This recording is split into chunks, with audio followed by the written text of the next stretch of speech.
Hello friends, मैं goodwill classes में आपका बहुत बहुत फिर से स्वागत करती हूँ। ये हमारा जो चैप्टर चल रहा है सप्लाई पूर्ति, इसका पार्ट 1 मैं कर चुकी हूँ अपलोड। वो आप इसको इस वीडियो के डिस्क्रिप्शन बॉक्स में भी आपको लिंक मिल जाएगा, वहां से जाके आप इसका पार्ट 1 देख सकते हैं। पार्ट 1 में मैंने 3 क्वेश्चंस डिस्कस किए थे जो बहुत वेरी इंपॉर्टेंट है। थोड़ा सा मैं आपको बता देती हूँ इस चैप्टर का बेसिक क्या है। जैसे सपोज करिए एक उत्पादक है, ठीक है, वो क्या करता है, किसी वस्तुओं की बिक्री करता है, पूर्ति करता है। तो उसी के बारे में ये चैप्टर है कि जो उत्पादक है वस्तुओं की बिक्री कर रहा है, इट मींस सप्लाई कर रहा है। मान के चलिए एक उत्पादक है, जब वो किसी वस्तु की सप्लाई करेगा, या तो वो उस प्रोडक्ट को सीधा ला के सप्लाई करेगा, या फिर वो उस प्रोडक्ट को पहले खुद बनाएगा फिर उसकी सप्लाई करेगा। तो मान के चलिए एक उत्पादक है, वो किसी प्रोडक्ट को ला रहा है या बना रहा है, कुछ भी मान सकते हैं। तो उस प्रोडक्ट को लाने में या बनाने में उसके 70 रुपए खर्च होते हैं। क्या कितने खर्च होते हैं? 70 रुपीज खर्च होते हैं। और उस प्रोडक्ट को मार्केट में बेचा जाता है 100 रुपीज पे। तो एक उत्पादक ने कितने रुपए कमाए? यहाँ पे 30 रुपए कमाए हैं। इट मीन्स हम कहेंगे कि एक उत्पादक को 30 रुपए का 30 रुपीज का प्रॉफिट मिल रहा है। तो जब उस उत्पादक को 30 रुपीज का प्रॉफिट मिल रहा है तो वो एक दिन में क्या करता है, 100 वस्तुएं बेच देता है। अब क्या हुआ, मार्केट में देखा उसने कि जो वो प्रोडक्ट है 100 की जगह वो 110 का बिकने लग गया। खर्च उसके अभी भी 70 ही रुपए हो रहे हैं, लेकिन बिक कितने का लग गया? वो 110 रुपए का। तो अब यहाँ पे उस उत्पादक को कितने रुपए का प्रॉफिट हो रहा है? 40 रुपए का। तो जब 40 रुपए का प्रॉफिट हो रहा है तो वो अपनी जो सप्लाई है वो क्या कर देगा, उस सप्लाई को बढ़ा देगा। तो यही हमने इस चैप्टर के अंदर पढ़ा था कि पूर्ति का जो नियम होता है वो क्या होता है कि अगर किसी वस्तु की जो कीमत है वो बढ़ जाती है तो कीमत बढ़ने से लाभ बढ़ जाता है, और लाभ बढ़ता है तो जो उत्पादक है वो उस वस्तु की क्या कर देता है, सप्लाई इंक्रीज कर देता है। ऐसे ही यदि अगर किसी वस्तु की कीमत कम हो जाती है तो उत्पादक क्या करता है, वस्तु की जो सप्लाई है उसको भी क्या कर देता है, कम कर देता है। तो ये था हमारा पूर्ति का नियम। और इस नियम में हम लिखते थे अन्य बातें समान रहने पर। वो अन्य बातें मैं आपको बताऊंगी क्या होती हैं। वो अदर फैक्टर्स होते हैं जिन्हें हमें कांस्टेंट रखना पड़ता है। अगर उन अदर फैक्टर्स में कोई चेंज ना हो, वो फैक्टर्स कांस्टेंट रहेंगे, तभी ये जो पूर्ति का नियम है कि कीमत बढ़ती है तो पूर्ति बढ़ती है, ये नियम तभी अप्लाई हो पाता है। तो चलिए अब हम देखते हैं ये क्वेश्चन नंबर 1, पूर्ति का अर्थ समझाइए, इसको हमने डिस्कस किया था। नेक्स्ट क्वेश्चन है अब आपका क्वेश्चन नंबर 2, पूर्ति व स्टॉक में अंतर। ये क्वेश्चन हमने डिस्कस किया था, आप उसको जाकर के फर्स्ट वीडियो में जाके देख सकते हैं। नेक्स्ट आपका वेरी इंपॉर्टेंट क्वेश्चन था पूर्ति को प्रभावित करने वाले कारक, जिसमें हमने ये किया था कि कभी भी जो हमारी वस्तु की जो पूर्ति होती है कभी भी एक जैसी नहीं रहती, कभी इंक्रीज हो जाती है और कभी डिक्रीज हो जाती है। तो वही बताना है कि कौन कौन से फैक्टर्स होते हैं, कौन कौन से कारक होते हैं जिस वजह से कभी वस्तु की पूर्ति बढ़ जाती है और कभी वस्तु की पूर्ति कम हो जाती है। तो ये क्वेश्चन हमने डिस्कस किया था। यहाँ पे 6 पॉइंट हमने डिस्कस किए थे। वस्तु की अपनी कीमत, उत्पादन तकनीक में परिवर्तन, उत्पादन के साधन की कीमत में परिवर्तन, नंबर 4 कर नीति में परिवर्तन, नंबर 5 संबंधित वस्तु की कीमत में परिवर्तन, एंड लास्ट था उत्पादकों की या फर्मों की संख्या में परिवर्तन। फिर हमने ये कर्व देखा था कि किस तरीके से बनता है, और लास्ट में हमने जो ये बड़ा 3rd क्वेश्चन किया था उसके बेस पे ये क्वेश्चंस कैसे पुट अप किए जाते हैं, तो ये सब हमने फर्स्ट वीडियो में डिस्कस किया था। तो चलिए अब हम अपने नेक्स्ट क्वेश्चन पे चलते हैं। नेक्स्ट आपका क्वेश्चन है पूर्ति का नियम, तालिका और वक्र आपको बताना है। तो सबसे पहले आपसे पूछ रहा है पूर्ति का नियम क्या होता है। तो पूर्ति का नियम कहता है कि अन्य बातें समान रहने पर, तो ये लाइन आपको ध्यान रखनी है कि अन्य बातें आपको जरूर लिखना है। अब हम इसको अच्छे से यहाँ डिस्कस कर लेते हैं। देखिए जो हमने लास्ट थर्ड क्वेश्चन में किया था कि पूर्ति को प्रभावित करने वाले कारक बताइए, मतलब ऐसे कौन कौन से फैक्टर्स हैं जिस वजह से पूर्ति चेंज होती है। तो हमने टोटल 6 फैक्टर्स किए थे, जो इससे लास्ट क्वेश्चन था जो फर्स्ट वीडियो में हमने किया था। 6 पॉइंट थे। तो 6 पॉइंट में नंबर जो 1 पॉइंट था वस्तु की अपनी कीमत, तो 1 जो पॉइंट था उसको छोड़ करके जो बाकी के 5 पॉइंट बच जाते हैं, तकनीक में परिवर्तन, उत्पादन के साधनों की कीमत में परिवर्तन, कर नीति में परिवर्तन, ठीक है, फर्मों की संख्या में परिवर्तन, संबंधित वस्तुओं की कीमतों में परिवर्तन। तो ये पांचों जो पॉइंट थे किसको छोड़ करके, कीमत को छोड़ के, ये पांचों ही पॉइंट हमारी क्या थी, अन्य बातें बोलते हैं, जिनको अदर फैक्टर्स बोलते हैं, अन्य कारक बोलते हैं। तो ये अन्य कारक क्या रहेंगे, समान रहेंगे।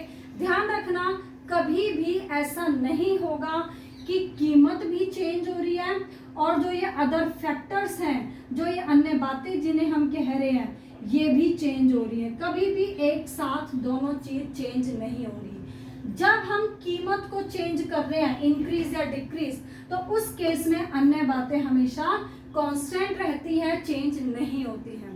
और जब अगर हम कीमत को कांस्टेंट रखेंगे, मतलब कीमत में कोई चेंज नहीं हो रहा, तो उस टाइम पे क्या चेंज होंगे, अदर फैक्टर्स चेंज होंगे। तो कभी भी ध्यान रखना दोनों चीजें एक साथ चेंज नहीं होंगी।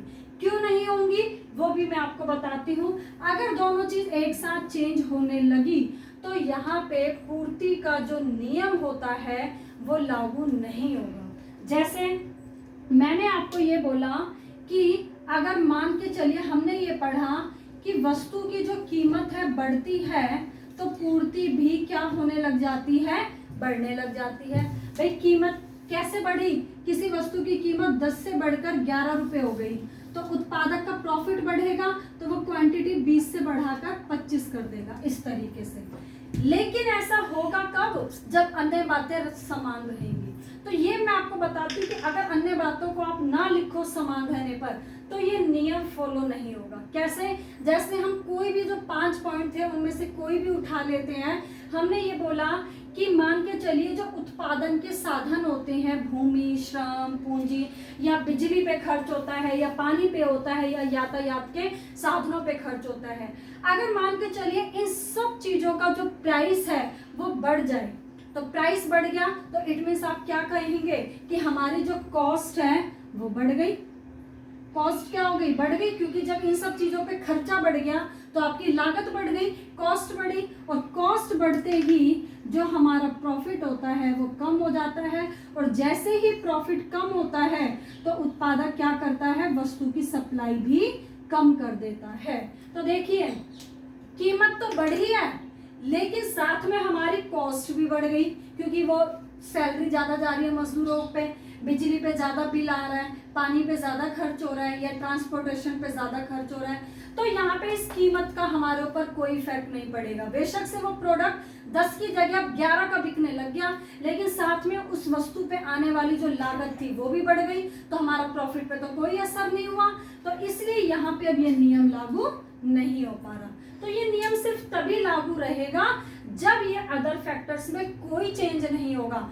जो इतनी हम इमारत का किराया देते थे उतना ही दे रहे हैं, जितना पानी पे खर्च, जितना बिजली पे खर्च, जितना मजदूरों पे खर्च हो रहा था, सब कुछ कांस्टेंट है। तो सब कुछ कांस्टेंट है तो लागत पे कोई इफेक्ट नहीं है। लागत जितनी पहले थी अभी भी इतनी है, तो प्रॉफिट पहले जितना था अभी भी इतना ही है, सप्लाई पहले जितनी कर रहे थे अभी भी इतनी कर रहे हैं। लेकिन हमारा प्राइस बढ़ गया तो एकदम से हम सप्लाई क्या कर देंगे, बढ़ा देंगे, क्योंकि वस्तु का जो प्राइस है वो प्रोडक्ट 70 की जगह 80 में बिक रहा है, तो हमारा प्रॉफिट बढ़ गया। तो कहने का मतलब ये है कि जब अन्य बातें चेंज होंगी तो कीमत सेम रहेगी, जब कीमत चेंज होगी तो अन्य बातें सेम रहेंगी।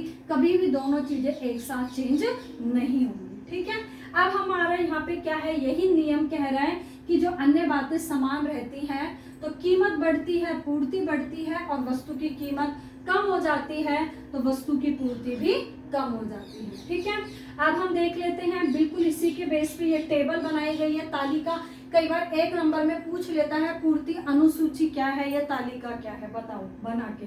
तो क्या है, जो पूर्ति का नियम है उसी को आपको टेबल पे दिखा देना है। कैसे, 1 2 3 4, मतलब हमने दिखाया कि कीमत बढ़ती जा रही है।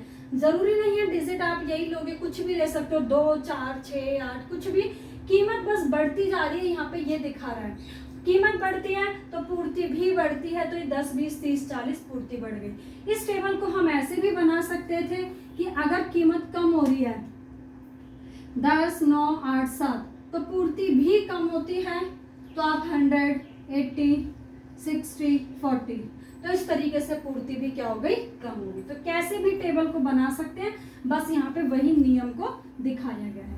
नेक्स्ट अब हम देख लेते हैं, यहाँ पे पूछा गया था कि सप्लाई कर्व क्या होता है। तो सप्लाई कर्व देखिए मैंने बहुत अच्छे से आपको बताया भी था लास्ट वीडियो में। ये एक्स एक्सिस होता है, ये वाई एक्सिस होता है। यहाँ पे हमेशा वस्तु की मात्रा लेते हैं, यहाँ पे हमेशा वस्तु की कीमत लेते हैं। ये परमानेंट लाइन होती है जिसको हम बनाते हैं, बिल्कुल परमानेंट पी एंड क्यू जिसको बोलते हैं।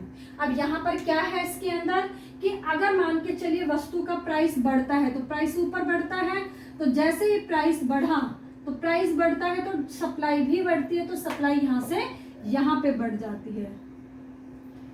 इसी तरीके से अगर वस्तु की सप्लाई कम होती है, सॉरी कीमत कम होती है, तो सप्लाई भी कम हो जाती है। तो ये जो तीनों पॉइंट्स को मिला के पॉइंट आया, ये आपका क्या आ गया, एस एस आ गया, इसमें सप्लाई कर्व आ गया। यही पूछा था कि पूर्ति वक्र कैसे बनता है। एक चीज का ध्यान रखें, कई बार बच्चे जो स्टेटमेंट है वो ऐसे लिख देते हैं कि वस्तु की पूर्ति बढ़ती है तो वस्तु की कीमत बढ़ती है। बिल्कुल गलत है। ध्यान रखना, कीमत चेंज होने से ही पूर्ति चेंज होती है। मतलब पूर्ति डिपेंड करती है, सप्लाई डिपेंड करती है कीमत के ऊपर, ना कि कीमत सप्लाई के ऊपर डिपेंड करती है। तो ध्यान रखना, कीमत चेंज होगी तो सप्लाई चेंज होगी, क्योंकि सप्लाई डिपेंड करती है कीमत के ऊपर। ठीक है, तो चलिए यहाँ पे यही पूछा था, 3 चीज पूछी थी कि नियम क्या है, कर्व कैसे बनता है और इसकी टेबल कैसे बनती है। अब हम चलते हैं अपने नेक्स्ट क्वेश्चन पर। नेक्स्ट क्वेश्चन आपको जस्ट नॉलेज के लिए है, ये एग्जाम में नहीं पूछा जाता है। तो ऐसा नहीं होता कि हमें सिर्फ एग्जाम के पर्पज से पढ़ना है कि जो पूछा गया है वो पढ़ लिया, रट्टा लगा दिया और दे दिया, नहीं। आपको इसकी नॉलेज भी होनी चाहिए कि क्वेश्चन क्या है या इस चैप्टर के अंदर क्या है, क्योंकि जो ये नॉलेज है यही नॉलेज हमारी आगे भी काम आती है। तो यहाँ पर क्वेश्चन में पूछा है कि पूर्ति के नियम की मान्यताएं क्या होती है या शर्त क्या होती है। तो मैंने अभी आपको बताया कि पूर्ति के नियम की कंडीशन, शर्त क्या होती है कि कीमत को छोड़ करके जितने भी अन्य कारक हैं, अन्य बातें हैं, वो सब हमारी क्या रहेंगी, समान रहेंगी, उनके अंदर कोई भी चेंजेस नहीं आना चाहिए। तो यही इसकी शर्त है। या कह रहा है कि पूर्ति में जो हम लिखते हैं नियम के अंदर क्या लिखते हैं, अन्य बातें समान रहे, ये क्या मतलब होता है। तो क्या मतलब होता है यहाँ पे यही बता रखा है। जो हमने टोटल 6 पॉइंट किए थे, तो कीमत को छोड़ करके बाकी पॉइंट थे उत्पादन की तकनीक, उत्पादन के साधन की कीमत, कर नीति, संबंधित वस्तु, फर्मों की संख्या। तो इन सभी कारक में कोई भी परिवर्तन नहीं होना चाहिए। ऐसा ना हो टेक्नोलॉजी भी चेंज हो रही है, कीमत भी चेंज हो रही है, नहीं। कीमत को छोड़ करके जितने भी ये फैक्टर्स हैं इनमें कोई चेंजेस नहीं होना चाहिए, तभी पूर्ति का नियम लागू होता है। तो यही कंडीशन है पूर्ति के नियम की, यही मान्यता है, यही शर्त है। ठीक है, तो चलिए अब अपने, ये बस एक नॉलेज के लिए था आपके लिए क्वेश्चन। अब चलते हैं अपने नेक्स्ट क्वेश्चन पर। नेक्स्ट क्वेश्चन देखो, बहुत तरीके से पूछा जाता है, तो अलग अलग तरीके से कैसे पूछ सकता है। पहले मैं आपको क्वेश्चन बताती हूँ कि पूछ क्या रहा है। क्वेश्चन में ये कह रहा है कि जो हम ये पढ़ते हैं, कीमत बढ़ती है तो पूर्ति बढ़ती है, कीमत कम होती है तो पूर्ति कम होती है, ये हम बार बार ये पढ़ रहे हैं। तो ये कह रहे हैं कि ये नियम लागू होता ही क्यों है, कौन कौन से रीजंस हैं कि जिस वजह से ये फॉलो हो जाता है। तो अब इस क्वेश्चन को कैसे कैसे पूछ सकता है वो देखिए।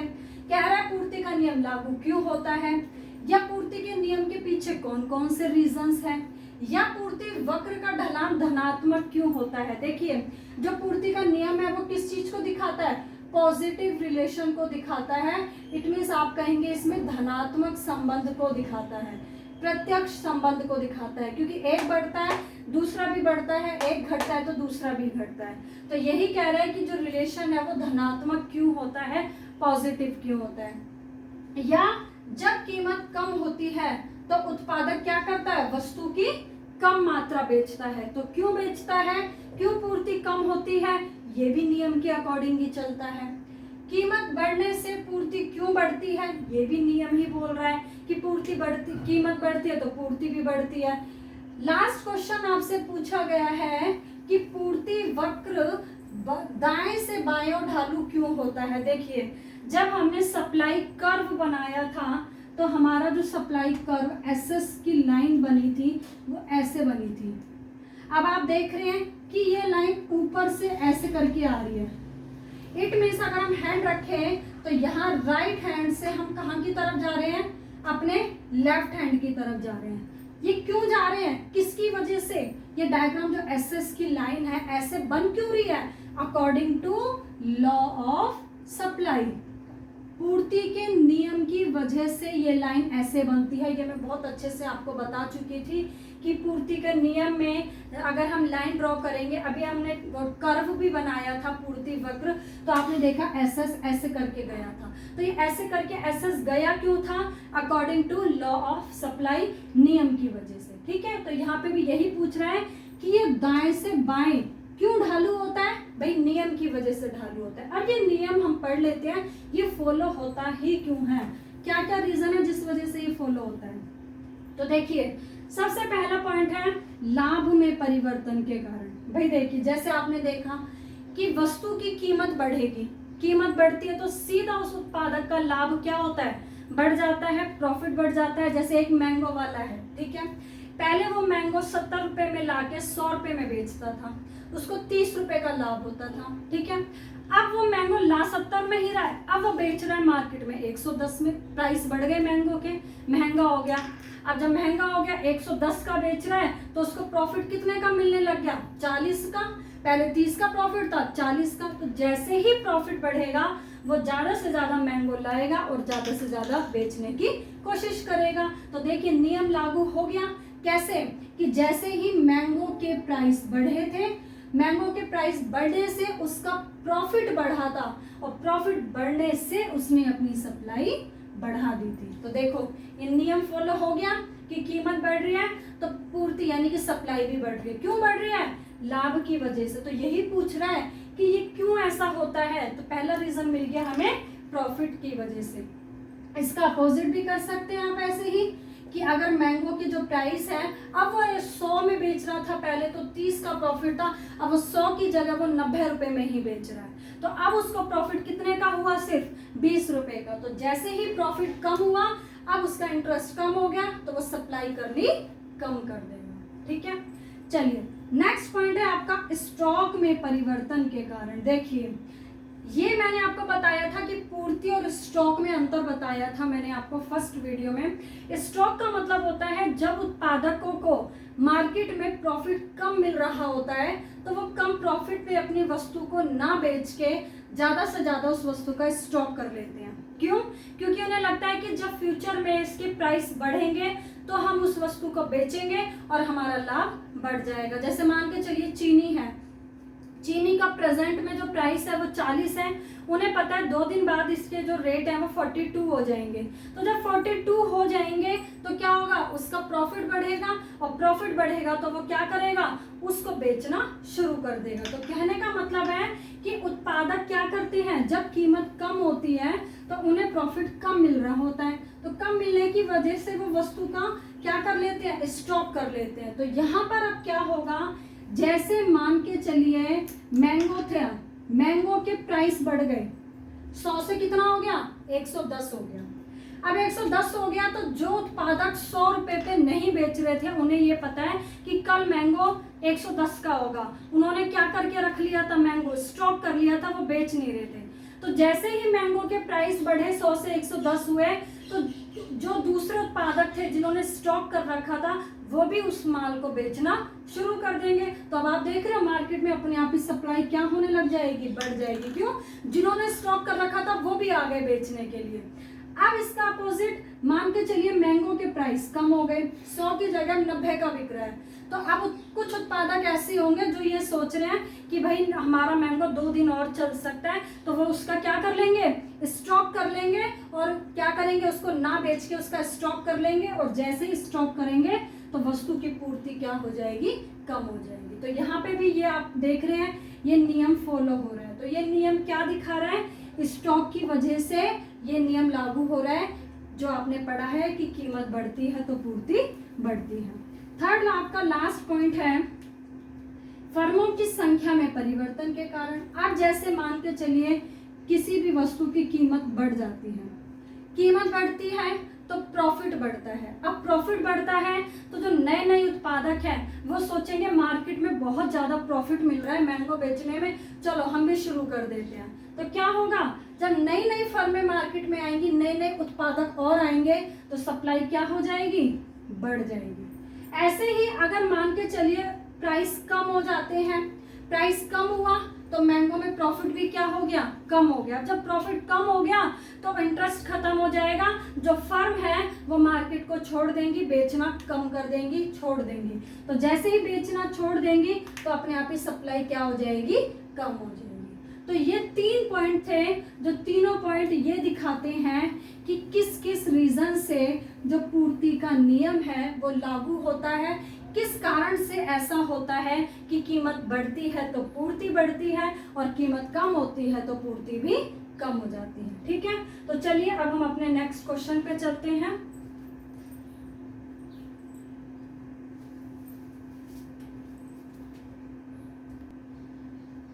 अब हमारा नेक्स्ट क्वेश्चन है क्वेश्चन नंबर 7। इंपॉर्टेंट क्वेश्चन है आपका क्वेश्चन नंबर 7 और क्वेश्चन नंबर 8 अपोजिट क्वेश्चन है। कैसे, यहाँ पूछ रहा है पूर्ति में वृद्धि के कारण बताइए, तो अगले में पूछेगा पूर्ति में कमी के। तो एक अच्छे से डिस्कस कर लेते हैं, दूसरा आपको बहुत अच्छे से अपने आप समझ आ जाएगा।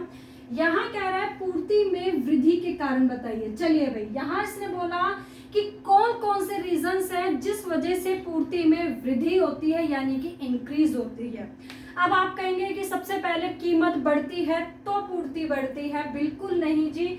यहाँ पर एक चीज का ध्यान रखें, जब भी आपसे पूर्ति में या फिर मांग में भी मैं आपको बता दूं, पूर्ति में या मांग में कभी भी आपको वृद्धि या कमी वर्ड अगर दे देता है तो इस केस में हमेशा ध्यान रखना जो कीमत होती है वो स्थिर होती है, कीमत कभी भी चेंज नहीं होगी। ठीक है, कभी भी आपको सिर्फ वृद्धि यानी कि इंक्रीज या कमी यानी कि डिक्रीज वर्ड दे दे पूर्ति के साथ या मांग के साथ, कभी भी दे दे कि ये पूर्ति में या मांग में कब वृद्धि होती है या कब कमी होती है, तो उस केस में ध्यान रखना जो कीमत होती है हमेशा वो स्थिर होती है। अब जब कीमत तो स्थिर है, कीमत जब चेंज नहीं हो रही, तो जो पूर्ति बढ़ेगी या पूर्ति जो घटेगी वो किस रीजन से होगी, अन्य कारक के कारण होगी।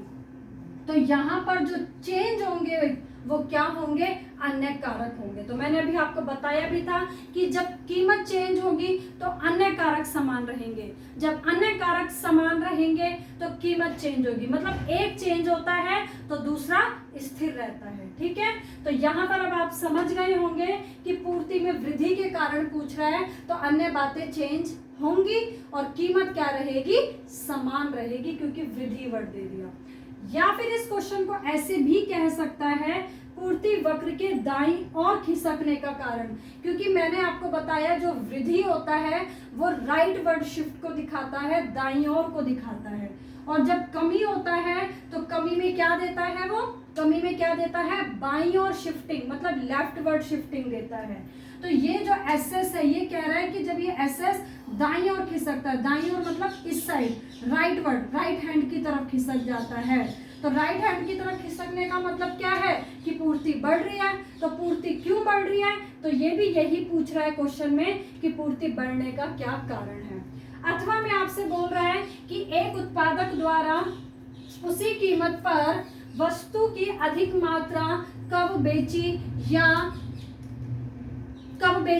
या फिर सप्लाई की जाती है। कहने का मतलब है यहाँ पर क्वेश्चन में देखो बोल दिया कि एक उत्पादक द्वारा उसी कीमत का मतलब क्या हो गया कि कीमत स्थिर है, कीमत में कोई चेंज नहीं आ रहा है। यहाँ से आपको समझ भी आ रहा होगा, कह रहा है एक उत्पादक द्वारा उसी कीमत, मतलब कीमत वही है लेकिन फिर भी वो अधिक मात्रा बेच रहा है। तो अब आप यहाँ समझ गए कि जब कीमत वही है, पूर्ति बढ़ गई है, तो किसकी वजह से बढ़ रही होगी, अन्य कारक की वजह से बढ़ रही होगी। तो क्लियर हुए तीनों क्वेश्चंस, कैसे भी एग्जाम में आ सकता है। अब चलिए पहले इसका हम आंसर डिस्कस कर लेते हैं, फिर मैं आपको बताऊंगी कि क्वेश्चन को कैसे कैसे पूछा जा सकता है और भी तरीके से।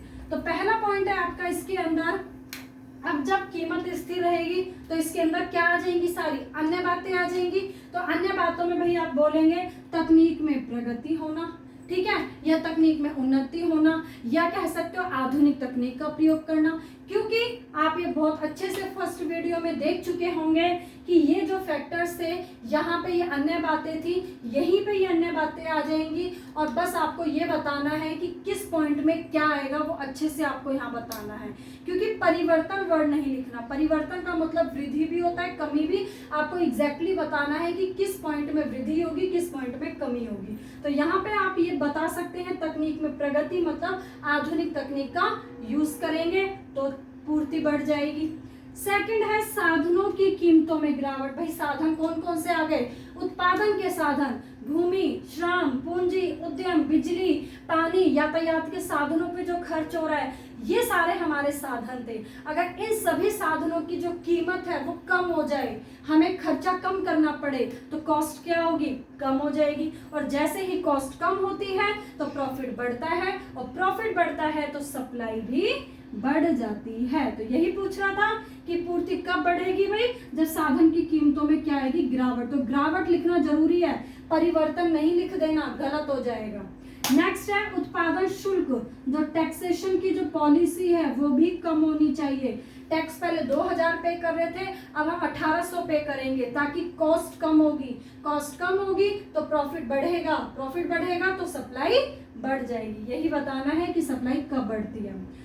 अगला पॉइंट, फर्मों की संख्या में वृद्धि, इजी पॉइंट है, फर्म ज्यादा होंगी तो सप्लाई ज्यादा होगी। लास्ट पॉइंट समझने वाला है संबंधित वस्तुओं की कीमत में कमी। दोबारा बता देती हूँ, यहाँ पर एक उत्पादक गेहूं और चावल, दो वस्तुओं का उत्पादन या खेती करता है। जब हम दो वस्तुओं की बात करते हैं तो एक वस्तु की कीमत लेते हैं तो दूसरी वस्तु की मात्रा पे देखेंगे कि क्या इफेक्ट पड़ेगा। एक उत्पादक पहले गेहूं और चावल दोनों की खेती करता है तो इक्वल प्रॉफिट मिल रहा था उसे। अब यहाँ पे क्या हुआ, मार्केट में गेहूं के प्राइसेस बढ़ गए। तो जब गेहूं के प्राइसेस बढ़ गए तो उस उत्पादक को ज्यादा प्रॉफिट किस में मिल रहा है, गेहूं में मिल रहा है। तो जब गेहूं में ज्यादा मिल रहा है तो वो चावल का प्रोडक्शन करना कम कर देगा। तो जैसे ही प्रोडक्शन कम करेगा तो सप्लाई कम हो जाएगी। तो सप्लाई कम हो जाएगी, लेकिन हमें बताना क्या है कि सप्लाई कब बढ़ती है। तो इसका अपोजिट, कि अगर गेहूं की कीमत कम हो जाएगी तो उत्पादक को गेहूं की जगह अब ज्यादा प्रॉफिट किस में मिलेगा, चावल में। तो ज्यादा प्रॉफिट जब चावल में मिलेगा तो चावल की सप्लाई बढ़ जाएगी। तो यही पॉइंट पूछा था कि ये पूर्ति कब बढ़ती है, जब संबंधित जो वस्तु है, संबंधित इन्हें बोला है कि एक साथ जब दो वस्तुओं का उत्पादन किया जा रहा है। तो जब संबंधित वस्तु में जैसे गेहूं की कीमत कम होगी तो दूसरी वस्तु चावल की जो पूर्ति है वो बढ़ जाएगी। तो इसलिए यहाँ लिखा था संबंधित वस्तु की कीमत में कमी। ठीक है, क्लियर हुआ आपको ये। अब यहाँ पे ये क्वेश्चन था, देखिए मैंने आपको बताया था कभी भी ये नहीं कहता है कि डायग्राम बनाओ, डायग्राम हमें अपने आप बनाना है। 3 नंबर का क्वेश्चन आएगा, जैसे ये पॉइंट्स लिखे हुए हैं सेम ऐसे ही आपको एक्सप्लेन नहीं करने। अगर ऐसे सिंपल क्वेश्चन दिया है तो सारे पॉइंट्स बताने के बाद अब आप देखेंगे नीचे डायग्राम बना है, तो वो डायग्राम इस तरीके से होता है। मैं आपको बता देती हूँ फिर क्वेश्चन कैसे पूछता है। ये हो गई आपकी मात्रा, यहाँ पे हो गई वस्तु की कीमत, ये हमेशा एसएस होता है। हमें डायग्राम में क्या दिखाना था कि पूर्ति में वृद्धि, तो वृद्धि कहाँ होती है, नीचे की तरफ होती है। ये S1 हो गया और यहाँ पे आप लिख देंगे पूर्ति में वृद्धि। तो ये 3 नंबर का क्वेश्चन हमारा इस तरीके से कंप्लीट हो जाता है। लेकिन कई बार इस क्वेश्चन को ऐसे पूछता है कि पूर्ति में वृद्धि के कोई 3 कारण बताओ, या पूर्ति में वृद्धि के कोई 4 कारण बताओ। 3 नंबर का होगा या 4 नंबर का होगा। तो जब वो ऐसे कह दे कि कोई 3 कारण या कोई 4 कारण, तो आपको इनमें से कोई भी 3 या 4 बताने के बाद ये पॉइंट बना देना, इसको क्या बना देना, हेडिंग बना देना। और इस हेडिंग को क्या करेंगे, हम एक्सप्लेन कर देंगे। जैसे एक्सप्लेन हमने क्वेश्चन नंबर 3 में किया था फर्स्ट वीडियो में कि भाई तकनीक में प्रगति होना, ये हेडिंग हो जाएगी। लिख देना कि जब उत्पादक आधुनिक तकनीक का प्रयोग करेगा तो उत्पादन लागत कम होगी, उत्पादन लागत कम होगी तो प्रॉफिट बढ़ेगा, प्रॉफिट बढ़ता है तो सप्लाई बढ़ जाती। तो ऐसे कोई भी 3 या 4 पॉइंट आप बता करके ये हेडिंग बना के और इन हेडिंग को एक्सप्लेन कर देना। एक्सप्लेन करने में टेंशन नहीं है, क्वेश्चन नंबर 3 में एक्सप्लेन किया हुआ है, वैसे ही एक्सप्लेन करना है। और फिर बताने के बाद लास्ट में डायग्राम जरूर बना के आना है, ठीक है। तो इस तरीके से क्वेश्चन कितने भी मार्क्स का पूछे आप इस तरीके से इसका आंसर दे सकते हैं। तो चलिए अब हम नेक्स्ट क्वेश्चन पे चलते हैं। ये जो पॉइंट अभी हमने क्वेश्चन किया है पूर्ति में वृद्धि, तो इसका जो भी मैंने आपको डायग्राम बना के दिखाया था, तो वो ये डायग्राम प्रॉपर्ली इस तरीके से आपको बना के जरूर दिखाना है कि नीचे मात्रा है। ध्यान रहे कभी भी मात्रा, कीमत ये लिखना मत भूलना। और एक बात और, जैसे अगर आपने ये SS बना दिया, ये S1 बना दिया और आपने ये पूर्ति में वृद्धि नहीं लिखा, तब भी आपके डायग्राम का कोई मतलब नहीं है। अब एग्जामिनर को नहीं पता कि यहाँ पर पूर्ति में वृद्धि हो रही है, ये आपको बताना पड़ेगा कि आपने ये जो न्यू लाइन बनाई है S1, ये पूर्ति में वृद्धि को दिखाता है। तो इसलिए उनकी नेमिंग करनी जरूरी है, नाम देना जरूरी है, कौन सी लाइन क्या दिखा रही है। जब तक आप नाम नहीं दोगे तब तक क्लियर नहीं होगा कि डायग्राम में क्या शो करना चाह रहे हो, ठीक है। तो अब बिल्कुल इसका अपोजिट क्वेश्चन है नेक्स्ट वाला, ये अब आप अपने आप करेंगे। क्वेश्चन है पूर्ति में कमी के कारण, तो सेम वही क्वेश्चन आ गया, कमी है या वृद्धि है तो कीमत स्थिर रहेगी, क्या चेंज होंगी, अन्य बातें चेंज होंगी। जब कमी होती है तो कहाँ खिसकता है, बाईं ओर, तो ऐसे भी पूछ सकता है। इस क्वेश्चन में यहाँ क्लियर हो रहा है कि एक उत्पादक द्वारा उसी कीमत पर, मतलब कीमत सेम है फिर भी कम मात्रा बेची जा रही है। तो तीनों क्वेश्चन बिल्कुल वैसे ही हैं जैसे वृद्धि में किया था। और यहाँ पर ये आंसर है उस क्वेश्चन में जहाँ वृद्धि था वो यहाँ पे कमी आ गया, वहां पे जहाँ पे कमी था इस क्वेश्चन के आंसर में वहां पे वृद्धि आ गया। सिर्फ इतना चेंज होगा, बाकी कोई भी चेंज नहीं है। इसका भी हम डायग्राम देख लेते हैं कि पूर्ति में जो कमी का डायग्राम है वो ये वाला है। ये नीचे मात्रा है, यहाँ पर कीमत है, ये SS है। पूर्ति में कमी कहाँ होती है, ऊपर की तरफ, तो ये कमी को दिखा रहा है, तो नाम देना जरूरी है। तो ठीक है, हमने इस वीडियो में ये टोटल 4-5 क्वेश्चंस किए हैं, जिसमें से आपके ये 2 क्वेश्चन बहुत इंपॉर्टेंट है कि पूर्ति में वृद्धि के कारण बताइए और पूर्ति में कमी के कारण बताइए। 2 क्वेश्चन बहुत इंपॉर्टेंट थे और एक क्वेश्चन आपको नियम की नॉलेज होनी जरूरी है, क्योंकि वो 1 मार्क में पूछ भी लेता है, नहीं भी पूछता तो वो इस पूरे चैप्टर का एक बेस है, वो आपको पता होना चाहिए।